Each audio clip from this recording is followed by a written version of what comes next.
Cześć, witam Synergeek w kolejnym Enerflashu, świątecznym tym razem. Miałem trochę miałem nie nagrywać, powiem Wam szczerze, ale mówię, już dobra, bo potem mi się nie będzie zgadzało. Także hajs się nie będzie zgadzał. Także świąteczny, spóźnione życzenia świąteczne dla Was wszystkich. Dobra, niewiele tych nowości. Wiadomo, ten czas świąteczny to taki jest, nie za wiele się tam dzieje, ale kilka wydaje mi się ciekawych rzeczy tutaj się pojawiło. Między innymi chyba jednym z najciekawszych rzeczy jest to, że Asus zamierza wypuścić swoją wersję handhelda, który będzie się nazywał Rogue Ally. Rogue to jest Republic of Gamers. I powiem Wam tak, to jest dosyć prawdopodobne, znaczy to już jest potwierdzone, że to faktycznie ma się pojawić, nie wiadomo tylko kiedy, natomiast popularność Steam Decka sprawiła, że oczywiście tego typu systemy będą się pojawiały i Asus nie jest pierwszą firmą, która chce to zrobić. Jeszcze Wam opowiem o jednej plotce, która się pojawiła w zeszłym tygodniu. Przewagą, wydaje mi się, Steam Decka jest jednak to, że mamy tutaj bezpośrednią integrację ze Steamem. Oczywiście Asus będzie miał na pokładzie Windowsa 11, więc też nie będzie problemu, żeby sobie tego Steama zainstalować. Ale wydaje mi się, że tutaj pod kątem wykonania, jakości, Steam Deck jednak wydaje mi się, że będzie lepszy. Tak? Z tego co wiemy, będzie tam 120 Hz ekran o rozdzielczości 1920 na 1080. No oczywiście Steam Deck ma mniejsze, bo on tam ma 1280 na 800 chyba i oczywiście 60 Hz. Także na pewno pod kątem jakby bebechów będzie to lepszym rozwiązaniem.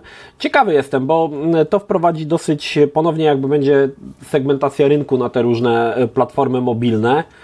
Wydaje mi się, że to, co ten największy kawałek tortu już zebrał Steam Deck i teraz kolejne maszynki będą tylko troszkę spijały resztki po Steam Decku.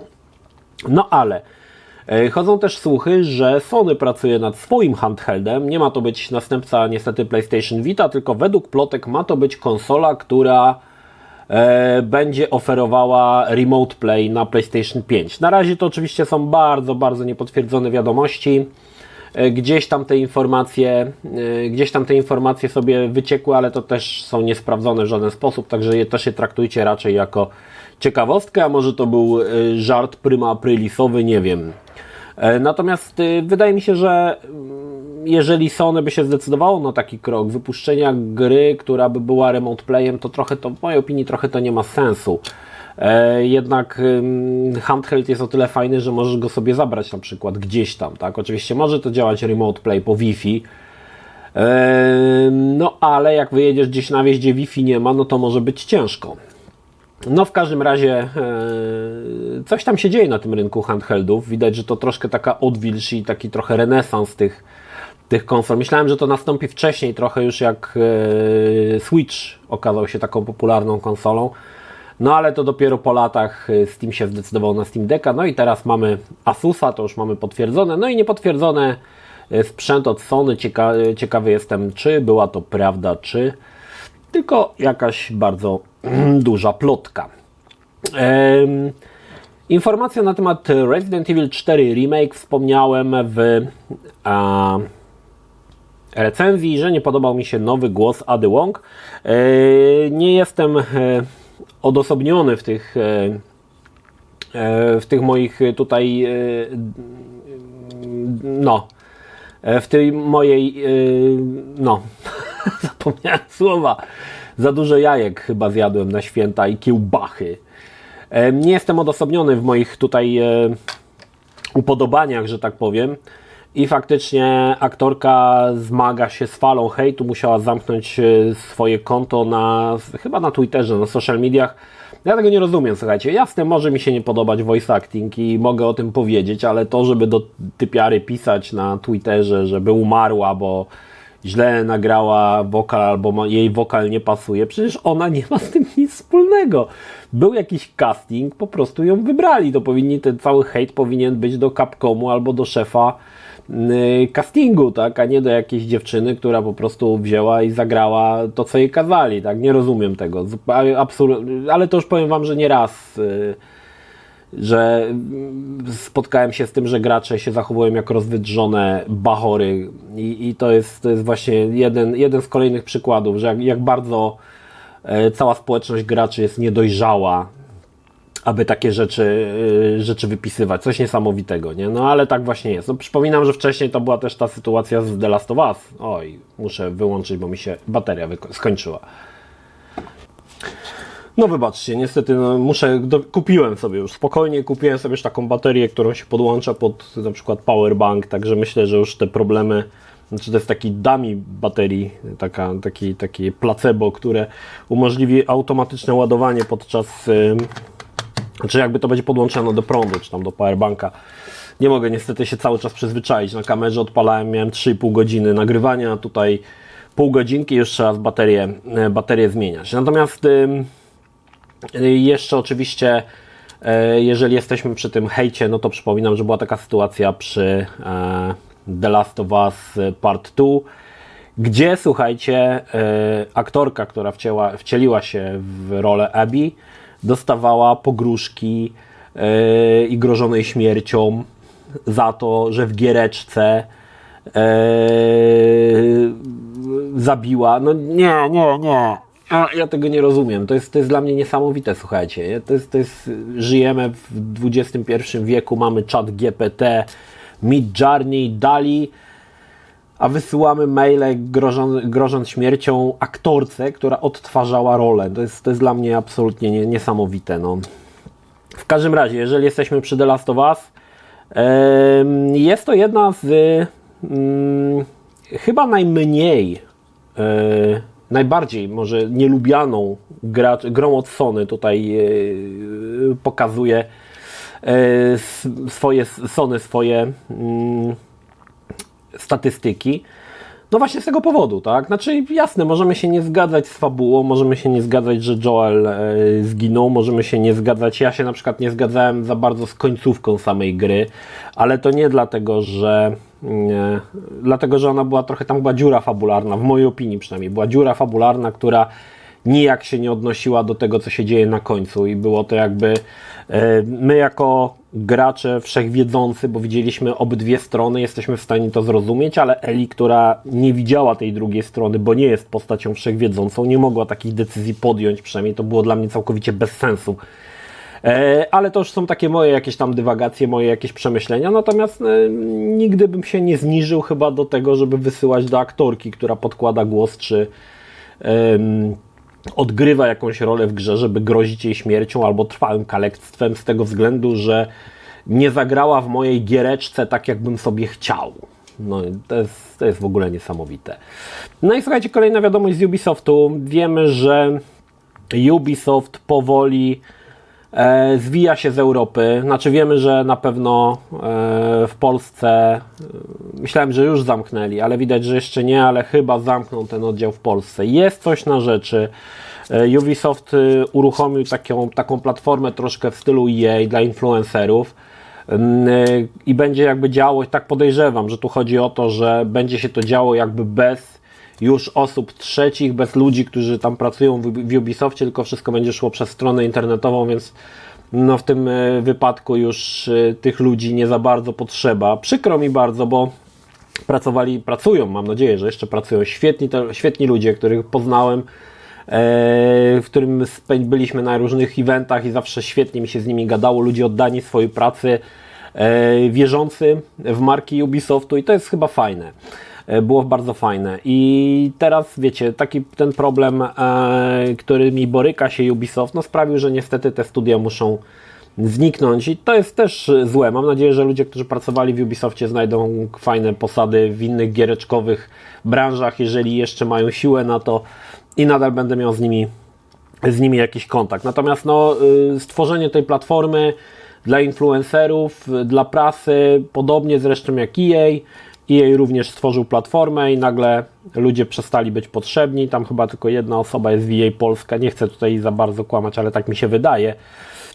Natomiast w Ubisoftie pewnie też będzie tylko jedna osoba do kontaktu, a wszystko będzie załatwiane przez platformę. Także widać, że uruchomienie tej platformy, czy też dostęp Polaków do tej platformy, polskich influencerów, myślę, że wiąże się właśnie z tym, że polski oddział niestety zamknie swoje podwoje. No powiem Wam, szkoda, no bo kurczę, no tam jednak ten Ubisoft Polska robił dobre rzeczy, kurczę, na naszym rynku. Jak to będzie dalej? No ciężko powiedzieć, zobaczymy. W każdym razie, to tyle jeżeli chodzi o wiadomości w tym tygodniu. Nie było tego dużo. Co nowego u mnie, słuchajcie? U mnie niedługo będę ogrywał, możliwe, że nawet dzisiaj, Star Wars Tales from the Galaxy Edge Enhanced Edition. Grałem w tą wersję na na Oculusie. Natomiast ta wersja to jest jakaś wersja Enhanced, podobno bardziej dopasiona. No jestem ciekawy ogólnie i na pewno recenzja się pojawi. Jeżeli chodzi o rzeczy, które będą w tym tygodniu, już Wam mówię, jak to wygląda. Będzie...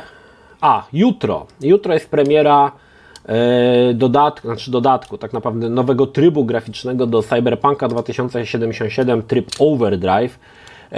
Miałem okazję zapoznać się z nim przez parę kolejnych wcześniejszych dni, więc będę na pewno jakiś materiał o path tracingu robił. No mam tutaj, powiem Wam, mieszane uczucia co do tego. Na pewno wygląda to świetnie, bo wygląda świetnie, tylko pytanie, czy jest to potrzebne. Jest to potrzebne i jaki jest koszt używania tej funkcji. No, taki filmik mam nadzieję, że też tam zadaje właśnie to pytanie, także, ale to jak to wygląda, no path tracing to jest jakby ray tracing na sterydach, że tak powiem. Też tam w tym materiale będzie wyjaśnione, czym jest path tracing i jakie są różnice względem ray tracingu, także mam nadzieję, że też te informacje się pojawią. Mam jeszcze, właściwie już mam prawie ukończoną Dead Island 2 przedpremierowo, aczkolwiek nie pamiętam, kiedy schodzi embargo. Dajcie mi sekundę, bo chyba 18, o ile dobrze pamiętam, to i tak w tym tygodniu jeszcze nie wleci w przyszłym tygodniu. Także się pojawi. Widziałem, że spodobał Wam się pomysł recenzji po latach przy Splinter Cell Conviction. Tak jak mówiłem, są to gry, które nie pasują mi za bardzo do żadnej podserii. Dlatego dobrze je po prostu jeszcze raz zrobić taką typową recenzję po latach, jak ta gra się zestarzała i czy nadal jest grywalna. Mam dużo takich gier tak naprawdę, z którymi trochę nie wiem co zrobić, bo z jednej strony chciałbym zrobić na przykład making of, ale wiem, że te gry są tak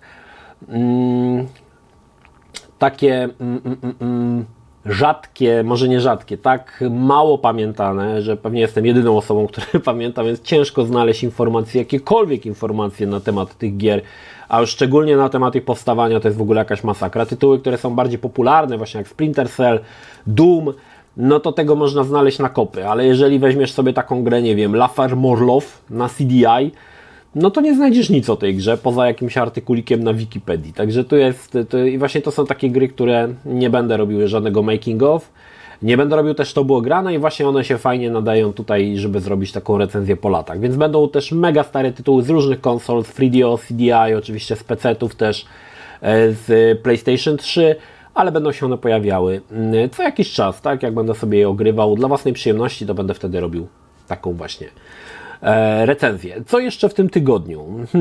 Właśnie nie wiem, czy jeszcze coś będę robił w tym tygodniu. Kurczę, nie pamiętam kiedy ten Dead Island. Czekajcie, zobaczę, czy mam gdzieś tutaj tą informację. Bo premiera chyba jest 21, dobrze pamiętam? Jakoś tak mi się wydawało, że coś koło tego, ale szczerze mówiąc, nie wiecie, już mam tyle tych rzeczy, że no tak, właśnie, recenzja znaczy embargo na recenzję wtorek, 18, no to niestety to będzie dopiero w przyszłym tygodniu, a to nawet lepiej, to ja sobie jeszcze w tym tygodniu porządnie 28 mam zapisane, że jest premiera, ale oni chyba przesunęli tydzień wcześniej. Ja sobie jeszcze ją spokojnie ogram, może zrobię jeszcze większość zadań pobocznych, więc na pewno będzie ta recenzja pełniejsza. No też jest dobre to, że PlayOn daje naprawdę na luzie te kody wcześniej, więc możesz spokojnie sobie pograć, ograć, pobawić się. I jak już będziesz naprawdę syty tej gry, to możesz tą grę, możesz zrobić recenzję. Także tak mniej więcej to wygląda. Coś w tym tygodniu będę robił, to na pewno, no nie wiem jeszcze. Chciałbym może streama zrobić jakoś w tym tygodniu, nie wiem czy mi się też to uda, może tak, może nie, zobaczymy. Na pewno, jeżeli mi się uda, no to zrobię recenzję jeszcze tego w tym tygodniu. To nie jest długa gra, aczkolwiek ja jestem bardzo głodny gier z Gwiezdnych Wojen, także rzucę się na to jak reksio na szynkę. No i zobaczymy. No nic, słuchajcie, odpoczywajcie sobie w lany poniedziałek, zlejcie wodą rodzinę i cóż, widzimy się za tydzień. To tyle. Pozdrawiam Synergik, trzymajcie się, do następnego. Cześć.